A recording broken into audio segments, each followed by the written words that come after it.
முருகா, உன்னை பார்க்காம நான் இந்த மலையை விட்டு கீழே இறங்க மாட்டேன். தம்பி, என்ன முருகா, கூப்பிட்டதும் வந்துட்ட? பின்ன உன்னை மலையில வச்சு யார் சமாளிக்கிறது? எதுக்கு கூப்பிட்ட?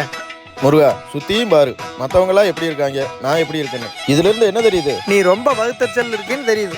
முருகா, கஷ்டத்துல இருக்குன்னு சொன்ன முருகா. ஏன் முருகா என்ன இப்படி கஷ்டப்படுத்துற? கஷ்டமெல்லாம் வந்தா தானே என் நினைப்பே உங்களுக்கு வருது. முருகா, எனக்கு ஒரு வர வேணும் முருகா. என்ன வர வேணும்? ஊர்லயே பெரிய பணக்காரன் ஆகணும் முருகா. போய் உழைச்சம் பறிப்பா. முருகா, அப்புறம் எதுக்கு நீ இருக்க, நான் எதுக்கு உன்னை தேடி வரேன்? அதுக்கு நான் என்ன பண்றது? விட்டா காணிக்கையில கமிஷன் கேப்பியாட்டு இருக்கு. அதெல்லாம் இல்ல முருகா, நான் கேட்கும் போதெல்லாம் பணம் கொடுத்தீங்கன்னா போதும். நான் என்ன பேங்கா வச்சு நடத்துறேன்? நான் உன் பக்தன், நீ தான் எனக்கு வரம் கொடுக்கணும். அப்படிங்கிறியா? சரி, கை நீட்டு. என்ன முருகா, பிச்சை எடுக்க சொல்றியா? உனக்கு எப்பெல்லாம் காசு வேணுமோ அதுகிட்ட கேளு, அது கொடுக்கும். சரி இரு முருகா, செக் பண்ணி பாத்துக்கிறேன்.